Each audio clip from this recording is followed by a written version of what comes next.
The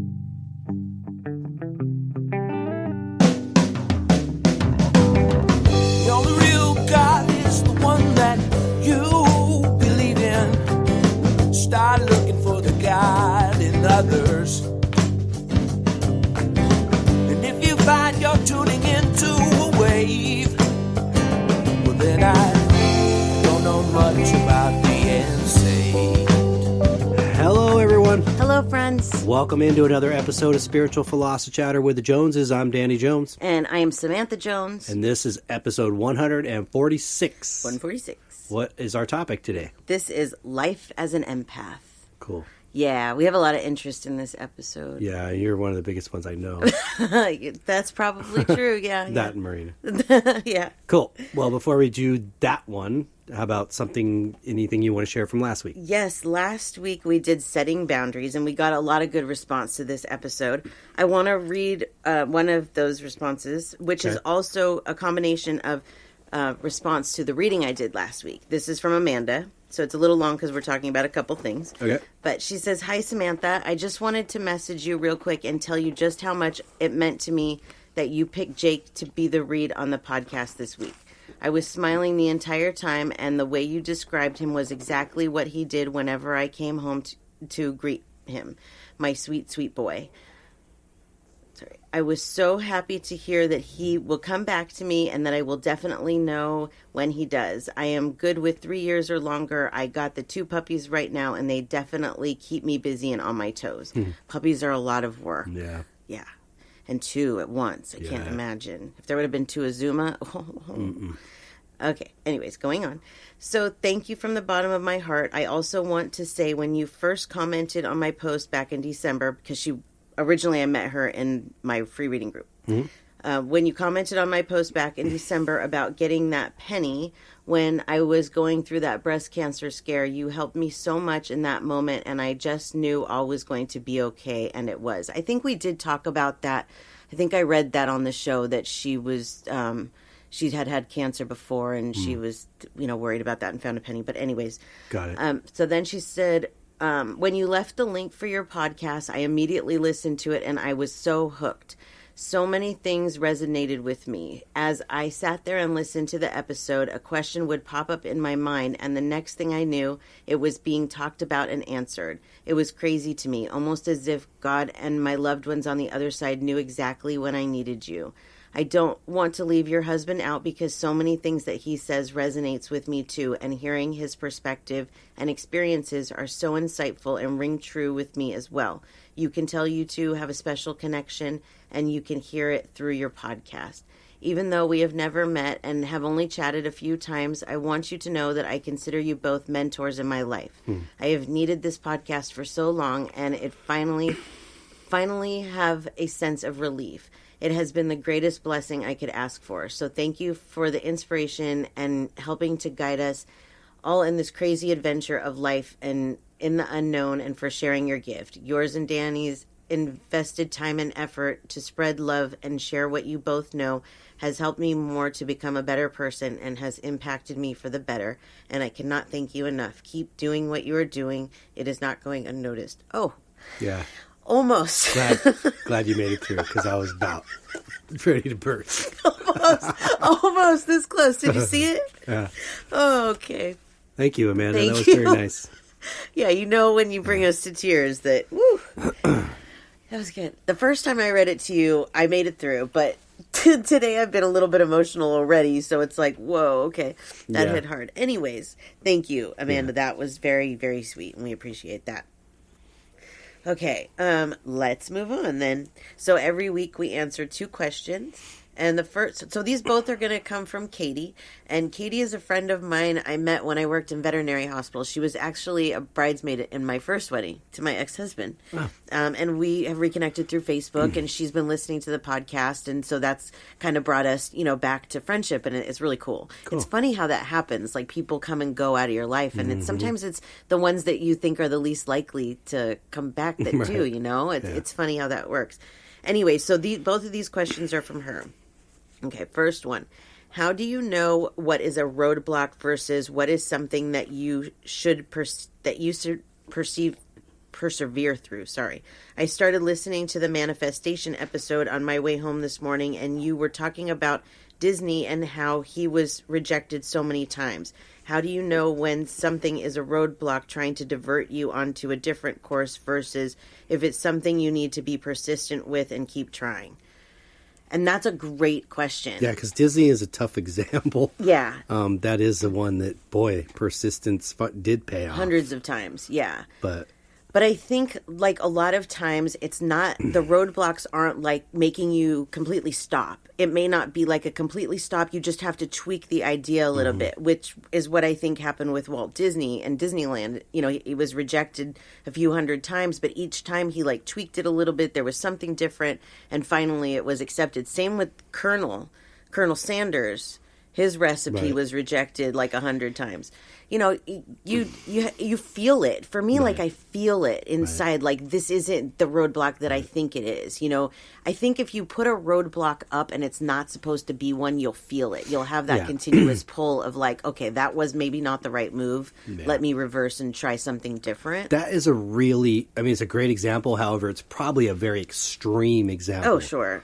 But you're right. I mean, both these guys seemed to be very aware of their calling, and they weren't going to give up very easily. Mm-hmm.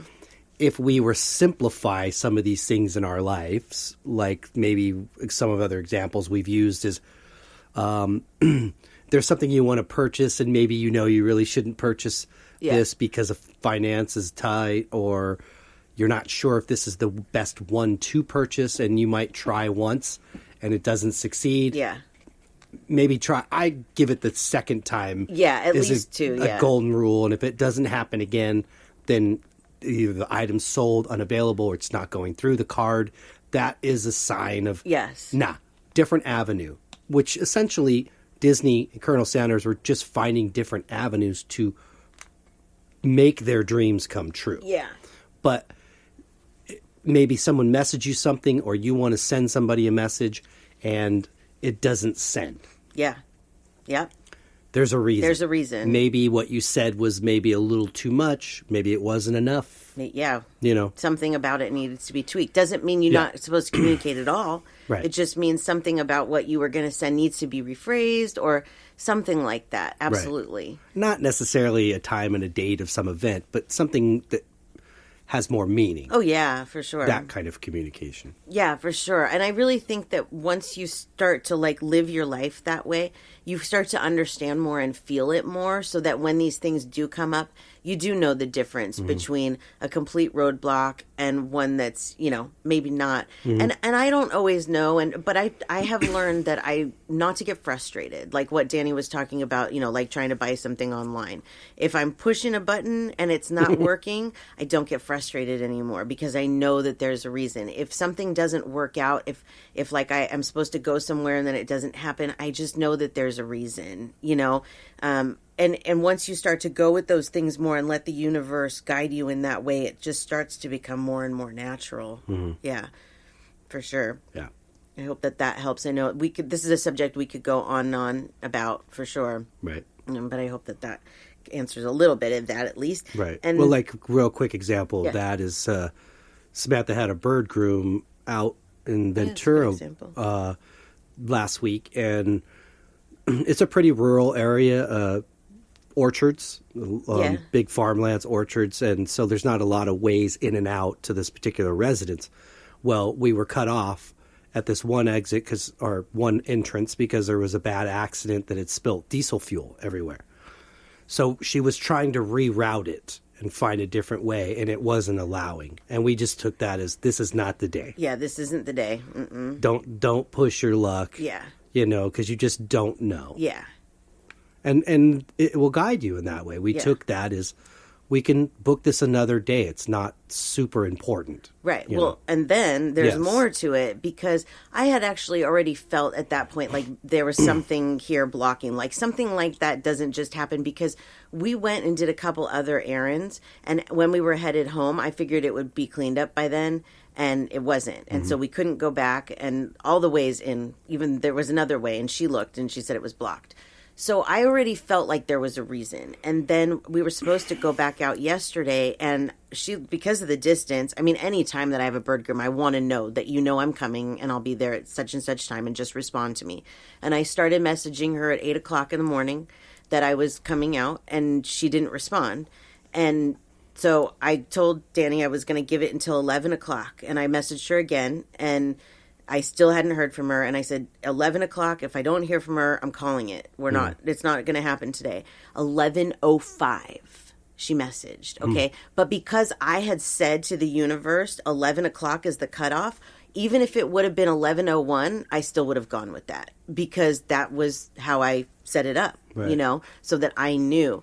What I believe is going on is that I shouldn't groom this bird right now. That there's something going on with him physically, and he needs to go to the vet. And I'm afraid that either I might hurt him, or that he just needs to go to the vet. And this is a good way for me to get her to take him. So she said she was going to take him. So this might be an ongoing story, but that is a great example of boundaries and roadblocks and stuff like that, for sure. Yeah. Yep. Okay, let's go to the second part of her question. Okay. Which is universe's plan versus free will. I understand that we have free will and can take a different route than where the signs are pointing us. But other people also have free will. Can their decision impact us, or does the universe account for their decisions? For example, if someone decides to drink and drive and kill someone, was it the universe's plan for that person to pass? Well, yeah, that's a good one. And we talk about that a lot. Yeah, I kind of feel like it's really hard to say. I mean, I tend to believe that if it's your time, it's your time. Yes, me too. That is the contract that you made. Maybe you didn't even know this other driver in this life yet, or that was just a part of a contract that you had together because it stemmed from previous karma. Right. In a different life. That's what I tend to believe, that there is some connection to this person. What it is, we won't know here. But if it is your time, even in a tragic event like that, or a child being taken young, as hard as that is of a pill to swallow for us as mortals, it really is part of the plan. It's not the universe's punishment to somebody else. I think for me, the free will, as opposed to the universe's way, applies a lot more so to my reactions to things. Mm-hmm. Yeah. To happiness, sadness, pain, rejection. What do I do with those things? Right. Right, exactly. Not always necessarily about love and career, but it does. It guides you in everything. But my free will, I figure, comes into a play a lot when it comes to my reactions. Right. So I'm going to give an example here of something, and it's a heavy example, but I think it'll show a little bit of how this works. And that's September 11th. Mm-hmm. There were people that were supposed to get on those planes. There were some people that were supposed to be at work. Actually, my ex-husband's cousin, he was supposed to be at work at one of the Trade Center buildings, and he did not make it to work. I think his alarm didn't go off or something like that. Mm-hmm. I'm not saying that the people that ended up at work didn't listen to signs. I'm saying it was their time. And sometimes there's mass exits, and sometimes there's tragedies that happen for other positive things to happen. Mm-hmm. And so it's almost like when you make your soul contracts, and I know that this is it's hard because, we have terrorists involved in this and whatnot, but you even make the contracts with them, I believe. I believe that this is something of, okay, well, at this point in my life, it's going to be time for me to go for whatever reason. We all have a time. Yes. And we know what that time is going to be when we come here. We know how long we're going to be here, really, for the most part.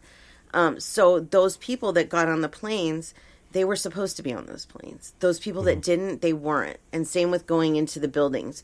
The universe will, if you are not supposed to be somewhere, it will do everything it possibly can to stop it from happening. I'm sure that there's the occasion where maybe they can't. But, I don't know everything. I just know that for the most part, that's what it is. Right. You know, it's a contract. And maybe each one of these people actually, like you said, had this in their contract that they came here to be a part of that story. Yeah. To be a part of that history, to ensure that hopefully someday that never happens again. Right. So, again, that's so hard to swallow for us, and I'm sure for families and friends to hear and understand. That's our belief, is that none of us obviously know when it's time, for the most part, when it comes to something tragic like that. Yeah. But it's, COVID is another example. Yes, it is. I believe you just told me as of yesterday, I think that we've lost something in the numbers of 900,000 lives in the U.S. Yeah, in the U.S. alone. Okay, so we're talking 1 million people roughly in the U.S. alone have died from this. Yep. And we still have debates on the issue and whether it's real or it's not real. But we can't ignore that 1 million people have left this planet in a course of 2 years, 2.5 years. No, March it'll be 2 years. Okay. Mm-hmm. 2 years. Least, in the United States. And how do we explain that? How do we explain the universe's plan to unleash or allow something to be unleashed at this magnitude that's going to cause this amount of loss of life? Yeah. I believe it's part of the plan. Yeah, it is. There was a lot of souls that really wanted to be here in the 20th century because there was going to be such massive witnessing of things and upheaval and change and revolution. And this is the shifting point. Mm-hmm. This is where the boiling, people are getting sick of, excuse my French, the bullshit. Yeah.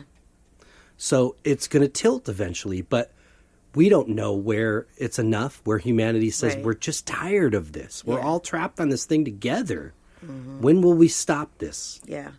When that occurs, then we will realize the reason for so many things. We will all be enlightened, even on this planet. Yeah. But we have to kind of get on the same frequency together as a whole to understand that. Yeah, absolutely. Yep.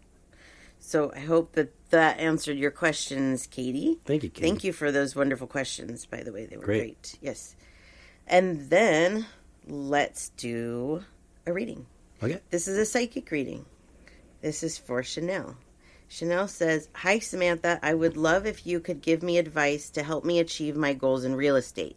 At first, I was going to ask a shallow question like, is real estate going to work out for me? But I already know it is, so I'm asking for advice how to help myself out in the field. I have never been much of a formal talker to others. I don't like the confrontation of simply talking to people I don't know. But the thing is, that's what real estate is. I want to do it. I just need advice on how to assert myself and become more of a people person."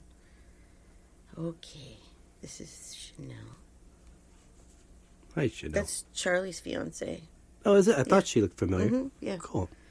That's exciting for you. Yeah, for sure. Lots of changes in their life. Okay, so...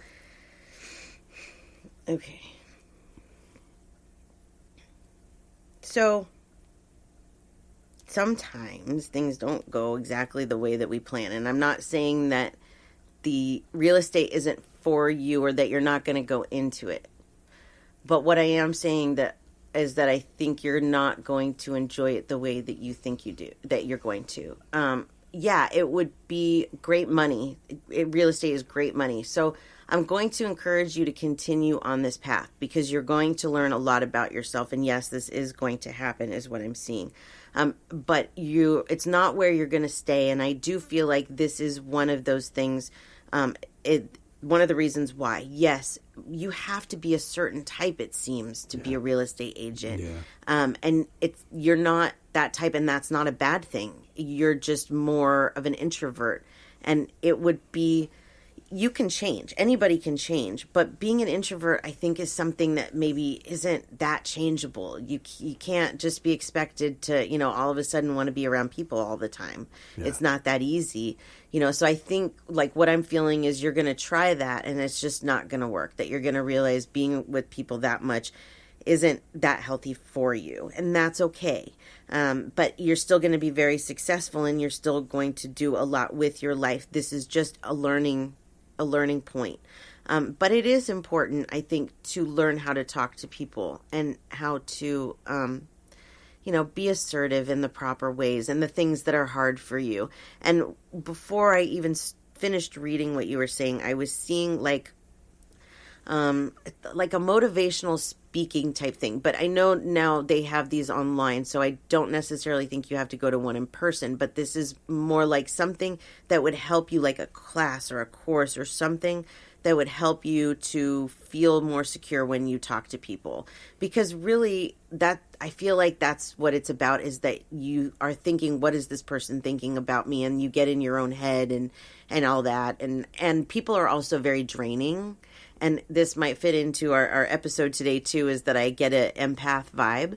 And like, I can imagine being an empath and being a real estate agent, because people are passionate about this and things happen, So it is a tough job. But I think right now you're on the right path with this. I just want you to keep your options open and know that this might take you in a direction that you never expected, but it'll be good. It'll be a good direction. Right. And don't feel like you have to push yourself with the people, just take it easy, baby steps. I think right now that even people that weren't so sensitive like this before COVID are now more so. I think we'll talk about that in the episode a little bit probably. But it's changed us a little bit. We've gotten more used to being at home and not talking to people as much. And so I think one of the things that you could do for this too is just try and get out more, like talking to more people. And I'm sure because she has a candle business, you've probably done that. But really, one of the things that makes us comfortable with something is repetition. Mm-hmm. Just doing it over and over again until it becomes second nature. Mm-hmm. I used to hate psychic readings. Now they're like my favorite because they're easy. Go figure. You know what, Janelle? You're young. Yes, very young. And so you don't have to have it figured out. Oh, no. Don't worry. I'm on my third career, essentially.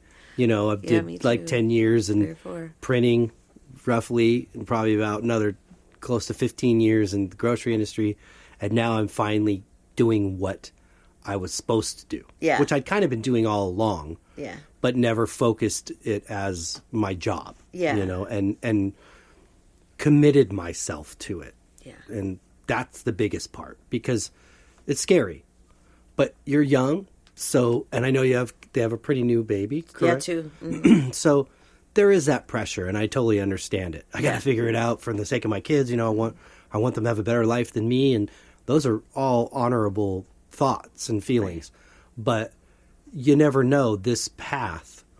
Like Samantha's saying, let's say it starts in real estate, but it takes you somewhere else. Mm-hmm. If you see the signs and you feel it, go with it. Yes. Because it could change you and your life, maybe even more so than something like real estate. Because I feel like you're right. Real estate has turned into sort of, I don't want to call it used car salesman, but you got to be really excited. Yeah. And that might require kind of putting on a show at times where you feel like you maybe don't want to have to put on a show. Yeah. You want to be yourself. And you could go out there and make it your plight to be the new kind of realtor. I'm quiet. I'm soft. You could. That's my type of realtor. I don't know with the competition how much success you're going to have, when probably 75% of the people are extroverts. Yeah. I want to live on an introverted planet where, like, you go to the restaurant and there's, like, a window at your table and they just stick the food through it. It's probably Mars because everything's underground. Cool. Sign me up. We all have our little burrow holes. Oh, boy. And that's actually a great segue into our topic, because a lot of the reasons why we feel that way is because of being an empath for a lot of us. So anyways, Chanel, I hope that helps, and let me know if you have any questions. Thanks for the question. That was great. Thank you so much. All right, then. Yeah. Episode 146, Life as an Empath. So let's see. Like I said, we have a lot of interest in this. We had more poll votes this week than we have since we started the discussion group. So thank you to everybody that participated. We love it and appreciate it so much. So first of all, what is an empath? Well, empath comes from the word empathy, and empathy is the ability to understand the experiences and feelings of others outside of our own perspective. So it means even if you don't understand something, you really feel that person and understand them on a different level because you feel them. Do you remember your first experience of what being empathetic was? Yikes, that's a good question. Yes, actually, I think I do. It's funny you asked that. I think it was Christmas Day, and I was in my room. I was very little, maybe 3 or 4.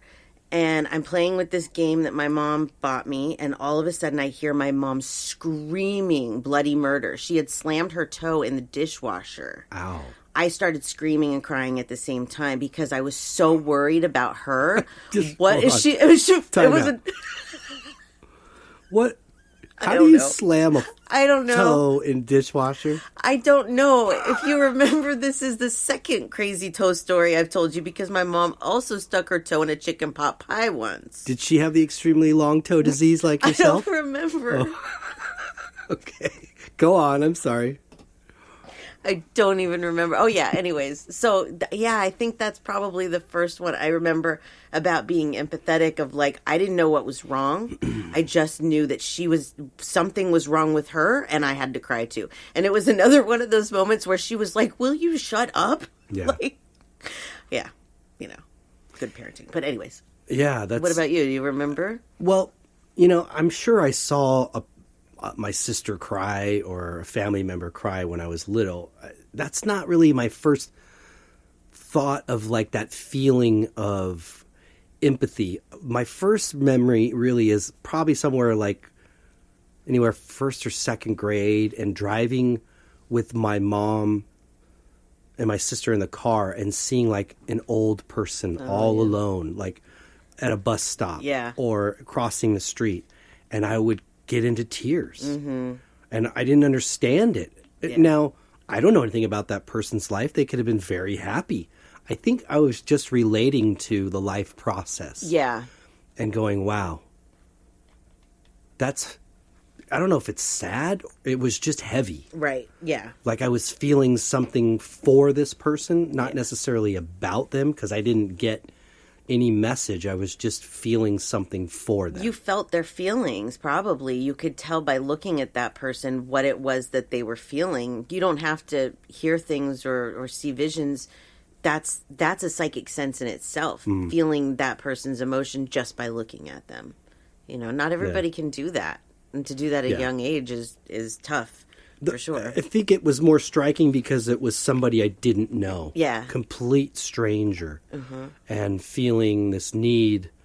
The other example is there was a homeless man kind of hanging around the apartments I lived this one day, and a bunch of us boys were playing outside, and he kind of approached us and asked us if he could borrow some change. I didn't really understand that he was homeless because he didn't look that dirty, but he did a little bit. And he was saying how he got stranded. He got stranded out here, and he needed some money to get home. And I went in and got my piggy bank and gave him my money. And I'm sure he probably went right down to the liquor store and drank it away. But I felt something for him. Just like, sure. Man, you don't look like you're in the right place. Yeah. So I'll help you. Yeah. No, that's awesome for sure. Yep. So let's see, what else about empaths? Empaths are emotional sponges. One of the quotes I read is that empaths are those who absorb the world's joys and stresses. Mm-hmm. It's not just the negative. You feel the positive, too. If somebody's really positive, like I can become a chameleon right away. If somebody's having a good day, I go right along with them and we'll have a great day together.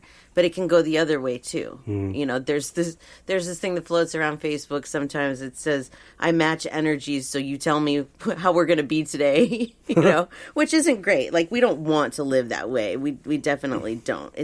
It's just a hard thing to learn how to balance, Empaths also have a higher level of sensitivity to outside stimuli. So that kind of makes things even more difficult, like going out in large crowds or loud noises or loud personalities. That can also, all those things can throw off. I stay away from Dave and Buster's. That place. Oh. This is too stimuli, too much. Too much, yeah. God, I hope she's not listening, but I can't imagine she would be. We had a mobile vet that we used for a little while, and she was so nice, but her energy was so high and she was so loud that by the time that she left, we were all exhausted. Yeah. She drained us of our energy, and being an empath, that happens really fast. So couldn't have that vet anymore. Another example I think of it is like being a parent. And once you see your child cry and in pain about something, whether it's heartbreak or, disappointment, that is heart-wrenching. Yep. So I asked our listeners about some things that if they are an empath, what they relate to, like signs that you might be an empath, right? So number one, they said overthink. For whatever reason, empaths do have a tendency to overthink. Just get sucked into that. Mm-hmm. The second one that they said is absorbing others' emotions. And that is very, very typical for an empath. Super sensitive, for sure. Puts others' needs before their own. Introvert. Human lie detector. That comes with because you can kind of tell facial expressions and feel when somebody's energy shifts and stuff. Prefer deeper conversations. And then a lot of empaths are also healers. But that's what we did in the discussion group. That's what we talked about there. But some other things that I found when I started doing my research is some of the other signs that you might be an empath. You might have a problem with closeness and intimacy. Sometimes frequent contact with others can be really draining. And that's what I mean by the energy vampires, is that a lot of times, even like if you're at short spurts with somebody that's energy draining, that you need the time afterwards to like refresh yourself. And we'll get into that later. But sometimes empaths have a hard time with close relationships because they do need their time to themselves. And that's not always understood. You have good intuition, and meaning clairsentient, and that means that you feel things, you just know things. You don't do well in crowds. And that's probably because you're picking up so many energies. Like when somebody in a grocery store or someplace gets upset with like a manager or, the Karens of the world. I cannot be around the Karens of the world. Right. Can't do it. They suck us all for sure, the energy out of all of us. But the empaths, they get us a lot faster. Yeah. You have a hard time not caring. That one, like, I feel sorry for everybody. I feel like you've said it to me a million times that I always try to find the best in everything and everybody, because I feel like even the worst people, they have a reason why they're like that. And I feel that. Even the murderers, I feel a level of empathy for them because those issues came from somewhere. And they're still here for a reason, whether they missed it or not. Yeah. They're a soul. Yeah. Lost or not, they're still a soul. Let's see. People tend to tell you their problems. Oh, yeah. Yeah. Yeah, that's a big one. They're just drawn to you if you're an empath. They're like, oh, this person will listen to my problems. Right. You need to recharge after being around people. You don't like conflict. And you feel like you don't fit in. And you tend to isolate. So those are a few things about signs that you could be an empath. So I think that a lot more people than realize are empaths. Yeah, this process for me has brought me more in touch with it than I was 5 or 6 years ago. Yeah. But I still had it. And, those feelings, whether it was for family, friends, or complete strangers. Now I kind of feel like I wake up thinking about somebody. Yeah. Really strongly. And there'll be a reason later on that shows itself, whether it's I need to communicate with this person or something needs to be communicated, but I just wake up with that. I don't want to say it feels like doom. Yeah. It's not happy and it's not sad. It's just heavy. Yeah. It just feels like this I can't get that person off my mind. Yep. So I asked this to our listeners, and Nancy said, tell me you are an empath without telling me you are an empath. I used to cry during Huggies commercials and would change the channel to avoid watching a commercial for the ASPCA. Yeah, how I take the pillow. Thankfully, like now we just have like streaming services, so we don't have those commercials. Right. But I used to take the pillow and put it up in front of my face or change the channel for the ASPCA. Yeah. There was a commercial, I can't remember what it was for, maybe Imes, where there was this little girl that dressed her Great Dane up. Do you remember that one? And it made me cry because it was so sweet. So yeah, that's definitely a sign of being an empath. You cry at random things. Juliet said, I feel people's energy and emotions. I have a very close friend that tells me often that I'm really good at reading him because I always know when he's got something going on before he tells me. Mm-hmm. Yeah, you're more connected a lot of times to people. Like, I know when you're off. Some days, even if it's just a little bit off, I'm like, I can feel it, you know, and the people that you're around more, especially.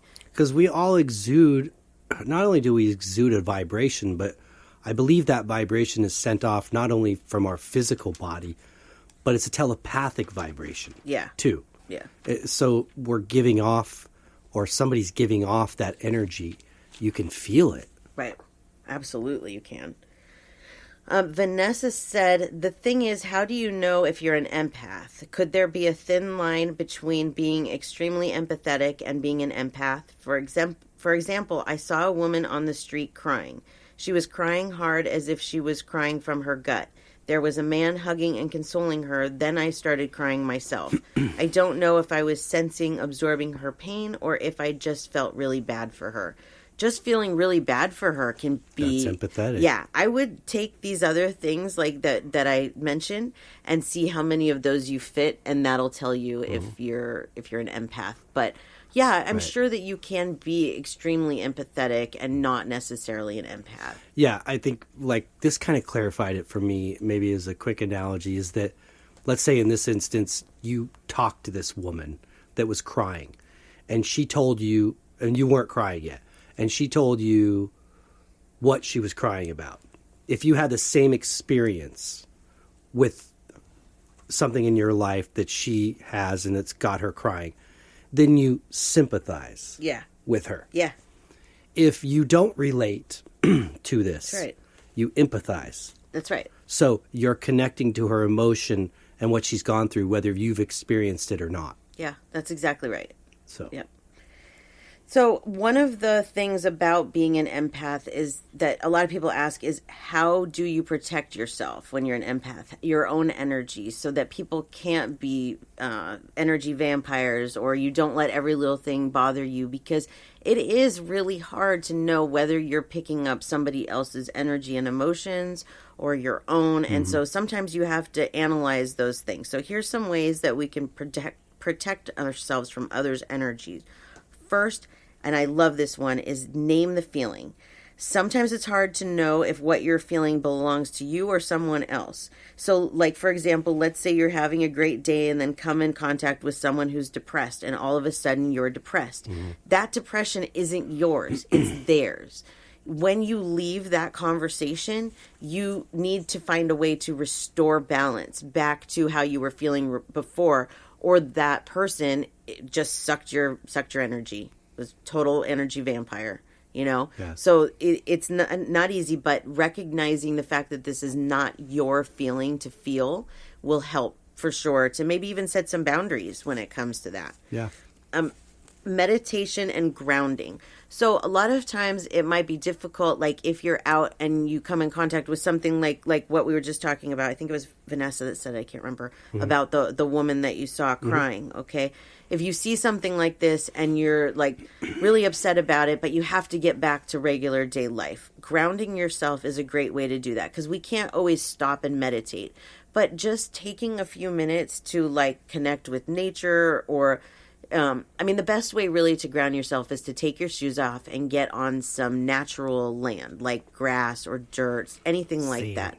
But we can't always do that. So a lot of times I do grounding in the shower. And so we're just visualizing that we're kind of becoming one with the earth. So even if you just stand for a moment and visualize almost like roots coming out of your feet, and they're taking, into the ground, they go into the ground like a tree roots.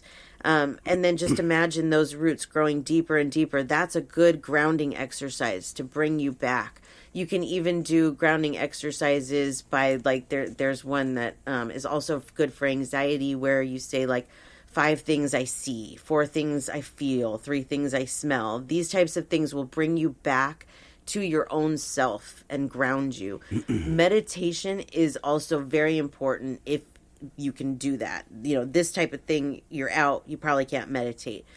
But when you get home at the end of the day, take a few minutes to do it, to get rid of everybody's energy. And when I say meditate, I don't mean that you have to sit there for a half hour going, because that's not meditating. Right. Your mind's going to wander. Yeah. It's going to wander, and you have to bring it back. But we've talked about meditation a lot. I'm not going to get into that. But it is definitely something that's important when you're an empath and need to get rid of other people's energy.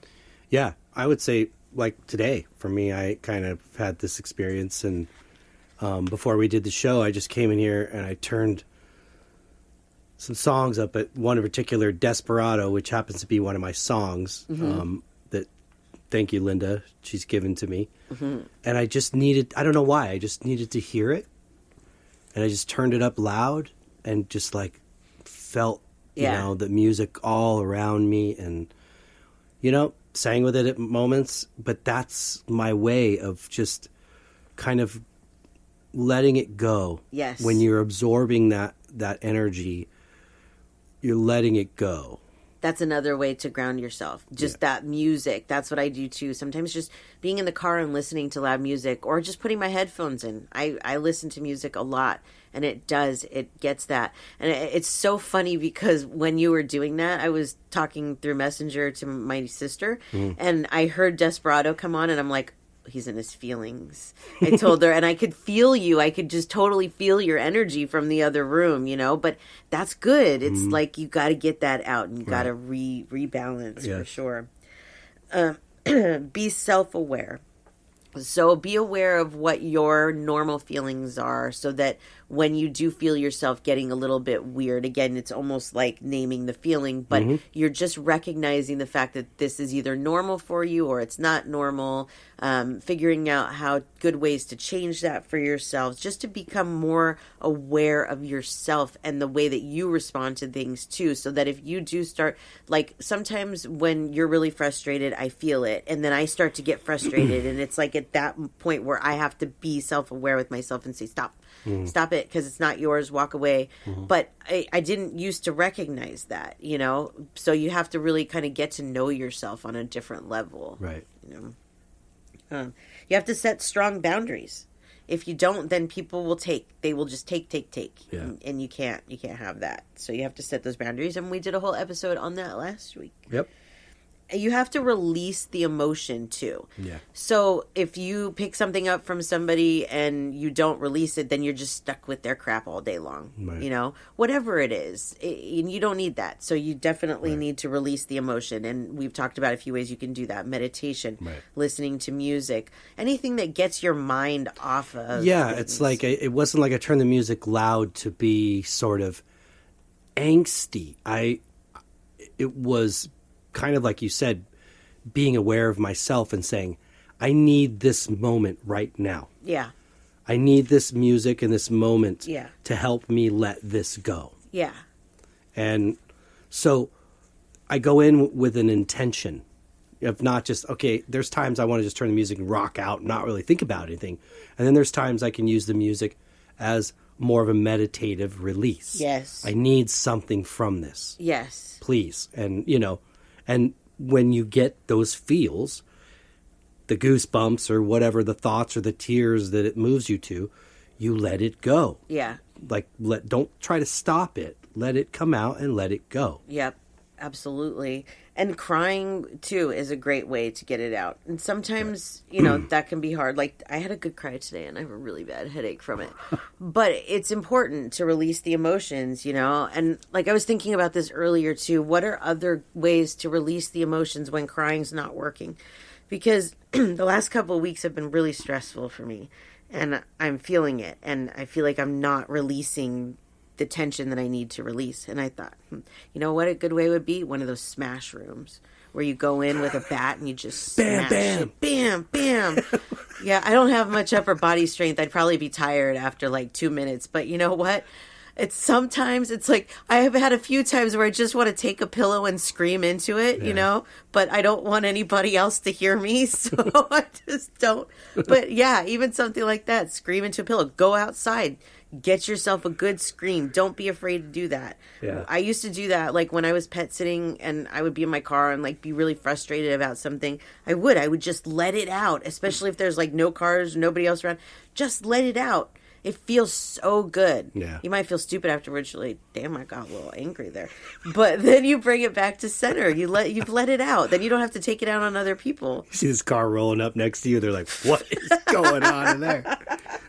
Yeah, probably. I think people probably see me talking to myself all the time too. So it wouldn't be, they'd just be like, oh, there's that psychic talking to ghosts and screaming again.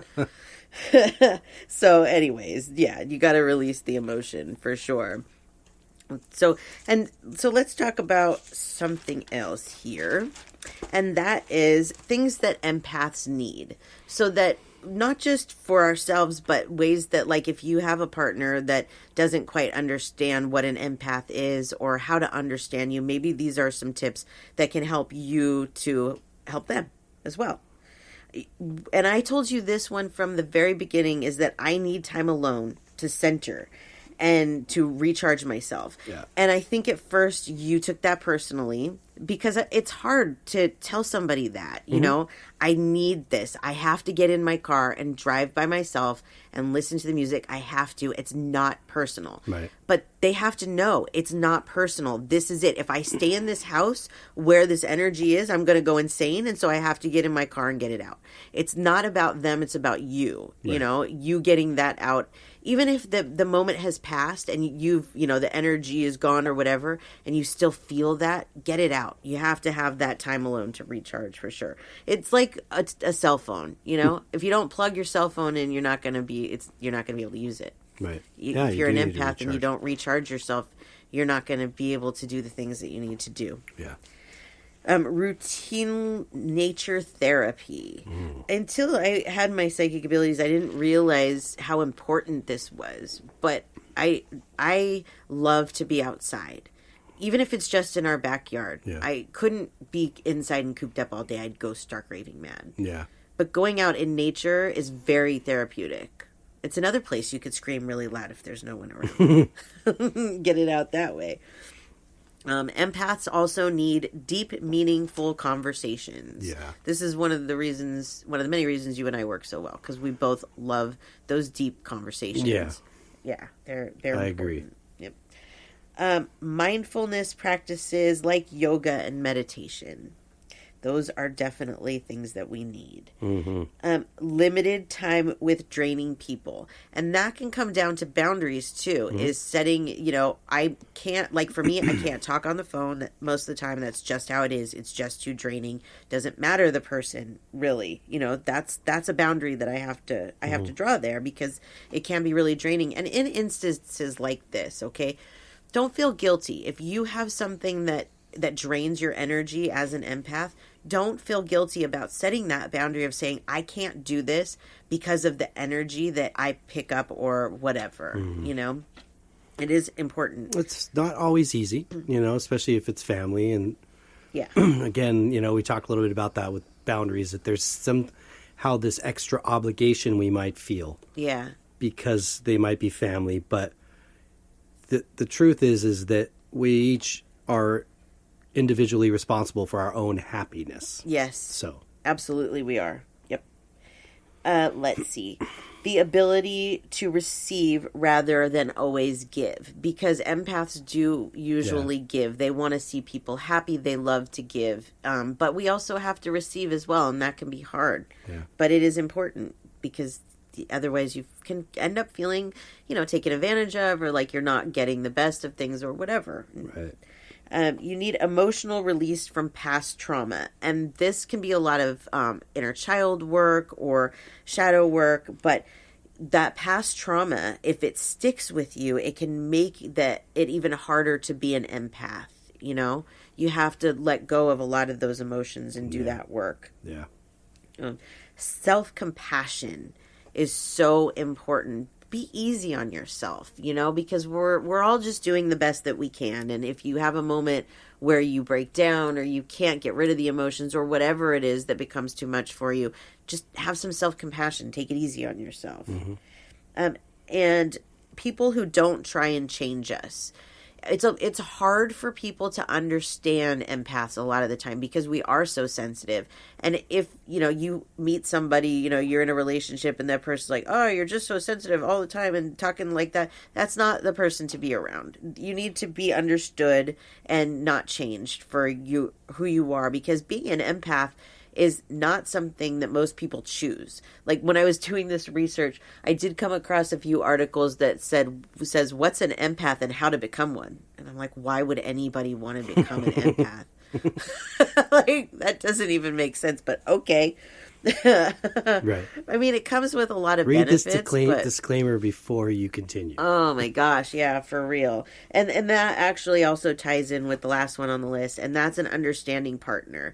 It is important to be understanding in a relationship, or your kids, if your kids are empaths, or whoever, you know, it's important to be understanding that they don't always know, you know, the right way to act or say things or how to respond to energy that they may feel or why they're being so sensitive even. You know, sometimes I pick up energy, like Marina had a bad day earlier in the week and she had told us all about it. And it was, you know, it was a conversation that lasted a couple hours and it was wonderful, but it was draining and tiring as an empath and as a mom, you know? And the next day I told you, I'm like, I just don't feel right today. I feel like, you know, and it's not that she drained my energy. It's that I was feeling her energy. And that can happen too with our kids or our spouses, is that we do kind of feel their energy on that level. And we don't know, why do I feel this way? They're not here right now, but I still feel them because you're so close to them. Right. That's a part of this. Yeah. It's hard to see your kids sad. It is, yeah. It really sucks. Really sucks.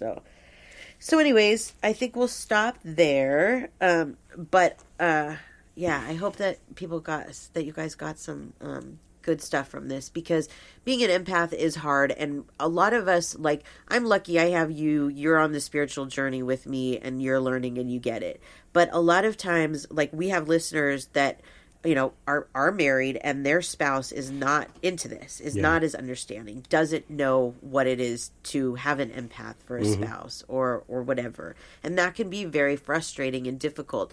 There's this video that I saw, it's a YouTube video, and it explains it really well. It's a cartoon drawing of, I think it's a guy, a little cartoon drawing where he's walking down the street and he comes across this person that's crying.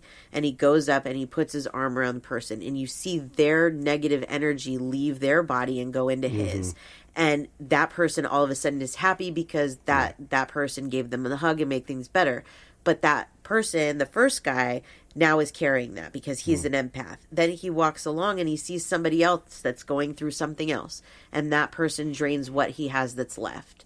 But the fun part about this cartoon is that he goes home and his dog is at home, and loving on his dog makes him happy, and now he's full again. Right. He's recharged. That's another great way to recharge. Yes. Yes. If you are an animal lover, God, my dogs are huge healers sometimes for me. So, yeah, I forgot That's a huge reason I feel like they're here. Is that, that unconditional love. They are empaths. Yeah. Absolutely they are. They feel our pain for sure.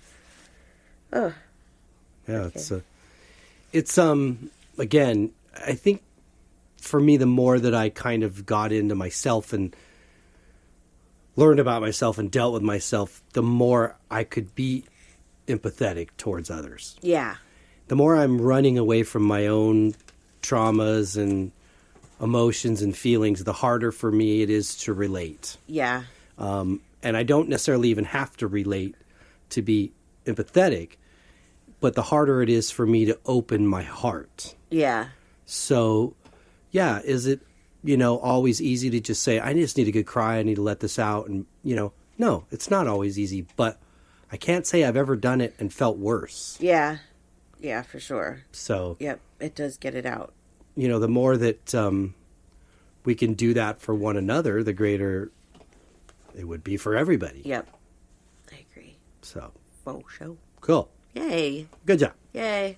And you kind of held it together. I did. It's been a rough day, so like I'm already teary and snotty and all that. But yeah, nothing bad. It's just, finding a new family and like everybody getting to know each other and working out all of this stuff. It's been really emotional and it's been a hard couple of weeks. So it's a lot of dynamics and a lot of, introduction of new things and new people. And it's still a blessing. Oh, yeah, absolutely. It is. Still great. And there's been a lot of great moments and, today was just a rough day. Yeah. So it happens. Well, it'll be okay. Yes. That's it. Life as an empath. Mm-hmm. In a nutshell. Yeah, exactly. So anyways. Awesome. Yay. Well, before we say goodbye to our friends, you want to share your information? Yes, you can find me on the web at SamanthaJonesPsychicMedium.com. If you'd like to message us at the show, you can do so spiritualjoneses@gmail.com. Very good. And then you, sir. Yes, for my art, djonesartcollection.com for the web, at djonesartcollection for Instagram and Facebook. And that's all I got for today. Yay. Cool. Wonderful. Well, we hope everybody got something out of this today. That we do. And that you could go out and be just a tad more empathetic towards your brother or sister out there in the world. Yeah. It's just one more step, I think, into, this one love thing that we sort of envision and hope for someday. Yep. On this planet. It's all baby steps towards that. Yep, I agree. Well, we hope everybody has a great week. That we do. And until next week, Peace and love.